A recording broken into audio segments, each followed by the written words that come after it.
आइए दोस्तों अगले सवाल पे चलें। अगला सवाल कह रहा है cost of an article worth ₹100 is increase by 10%। First and again increase by 10%। The total increase in rupees is.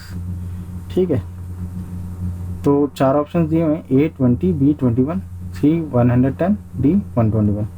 तो क्या कह रहे हैं कि cost of an article worth ₹100 है। ठीक है, पहले उसकी प्राइस 100 थी, एक बार 10% बढ़ाया, फिर दोबारा 10% बढ़ाया। बहुत ईजी सवाल है।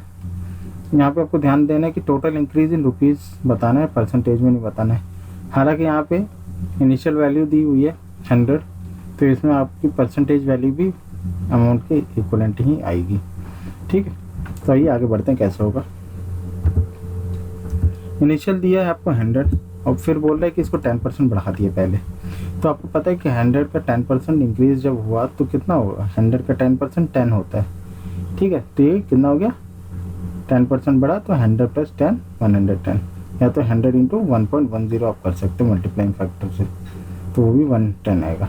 अब क्या कह रहा है, 110 जो है दोबारा इंक्रीज किया इसको 10%। जब दोबारा इंक्रीज किया तो अब 110 का 10% कितना होता है, 110 का 10% होता है 11। या तो 110 इंटू 1.10 कर दीजिए, या तो 110 प्लस 11 कर दीजिए। तो अब देखिए आपकी फाइनल वैल्यू आ गई 121। अब देखिए 100 से आपको कितनी वैल्यू इंक्रीज हो गई, 21 रुपये बढ़ गए हैं। बढ़े हैं कि नहीं, पहले 100 थे अब 121 हो गए। तो final value minus initial value 100 थी, तो कितना 21 का फ़ायदा हुआ। तो ऑप्शन बी आंसर है, टोटल इंक्रीज इन ₹21 हुआ। करने का दूसरा मेथड है फॉर्मूला से। ठीक है, आप यहाँ से नेट चेंज निकाल लीजिए और इनिशियल वैल्यू पे उसको जोड़ दीजिए। तो देखिए नेट चेंज फॉर्मूला है, यहाँ पे दोनों इंक्रीज है 10 plus 10 into plus 10 into 10 upon 100। ठीक है, फॉर्मूला क्या है, A plus B plus A B upon 100। तो ये इस फॉर्मूले में परसेंटेज वैल्यूज़ क्या सीधे रख दीजिए आप, दो परसेंटेज वैल्यूज़ के लिए यूज़ होता है। तो यहाँ पे 10 पहली परसेंटेज इंक्रीज, B दूसरी परसेंटेज, और ए बी 10 इंटू 10 अपॉन 100। तो अब देखेंगे यहाँ पे आंसर आएगा 21% इंक्रीज। ठीक है, 21% इंक्रीज है परसेंट में। ठीक है, आपका आंसर नहीं है क्योंकि यहाँ पे आपको इनिशियल दी है वैल्यू 100। अगर यहाँ पे अगर कोई और वैल्यू दी जाएगी तो आप फंस जाएंगे। यहाँ पे हालांकि 100 है, तो आप यहाँ पे 21 ऐसे भी टिक कर दोगे कि 21% इंक्रीज हो रहा है, मतलब 21 रुपये ही इंक्रीज हो रहा है। लेकिन अगर यहाँ पे कोई और वैल्यू हो जाएगी 100 की जगह, तो आपका ये आंसर चेंज हो जाएगा और यहाँ पे हो सकता है वो ऑप्शन में ना हो। तो अब अभी 100 का 21% आपका इंक्रीज होता है, तो 100 का कितना ही परसेंटेज आप इंक्रीज निकालेंगे तो कितना होता है, ₹21। ठीक है, ₹21। 100 का 21%, 22%, जितना ही परसेंट आप निकालेंगे उतना ही होता है, तो 21% इंक्रीज। ठीक है, 21% इंक्रीज हो रहा है कितने पे, 100 पे हो रहा है, तो मतलब 21% इंक्रीज। मल्टीप्लाइंग फैक्टर मेथड से आपको पता है कि 10% इंक्रीज हो रहा है, मैंने अपने बेसिक वीडियो में कवर किया है।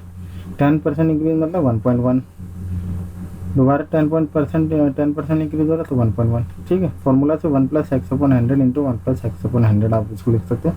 मैं डायरेक्टली इसको लिख सकते हैं 1.1 इंटू 1.1, तो कितना होता है 1.21। फाइनल वैल्यू आपकी क्या 1.21।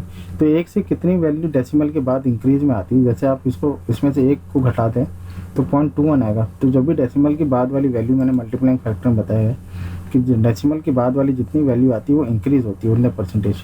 तो 21% इंक्रीज है। ठीक है, 21% इंक्रीज है, कितने पे इंक्रीज है, 100 पे। ठीक है, तो 100 पे 21% इंक्रीज है मतलब 21।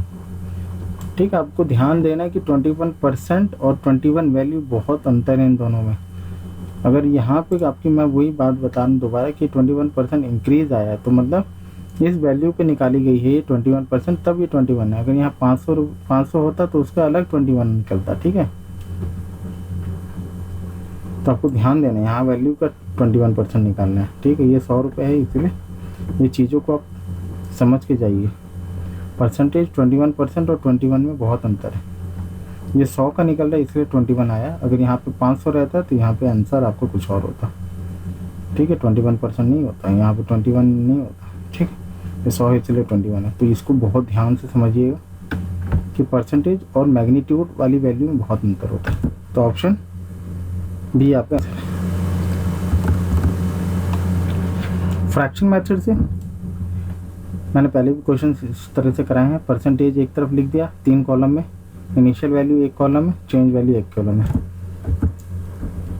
तो प्लस 10% क्या हो गया 1/10, ठीक है, इंक्रीज हो रहा है प्लस 1/10। तो इनिशियल वैल्यू आपकी क्या होती है डिनोमिनेटर, भाग के नीचे वाली वैल्यू इनिशियल लेते हैं, और चेंज वैल्यू क्या रहती है दोनों को जोड़ के, दोनों को जोड़ के मतलब अगर प्लस हो रहा है तो दोनों को जोड़ के, तो 10 + 1 11। दूसरा भी 10% ही इंक्रीज हो रहा है, तो सिमिलरली 10/10 11/11 इधर आ गया। तो अब दोनों को मल्टीप्लाई कर दीजिए, 10 × 10 कितना हो गया 100, 11 × 11 121। कितने का अंतर आ रहा है 21 का। तो 24 increase of 21 from ₹100, therefore increase of 21% which is increase of 21 on 100। तो यहाँ पे भी आपको गौर फरमाने की बात ये है कि देखिए यहाँ पे मैंने 10 × 10 लिया है, यहाँ पे 100 आया।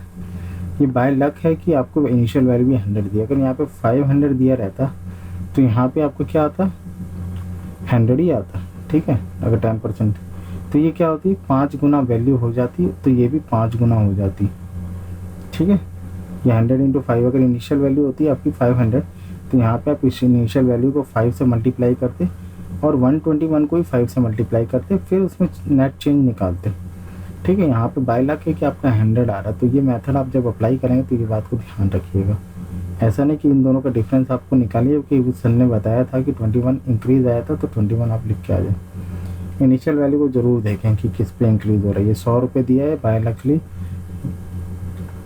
नहीं तो कोई और वैल्यू हो तो आप उसको उसी मैग्नीट्यूड में इसको कन्वर्ट कर लीजिए, इनिशियल वैल्यू और चेंज वैल्यू को। जितना टाइम्स हो रही है उतने टाइम्स इसको भी कर दीजिए, ठीक। फ्रैक्शन मेथड प्रोपोर्शन में सेम प्रोपोर्शन में इसको इंक्रीज करना है।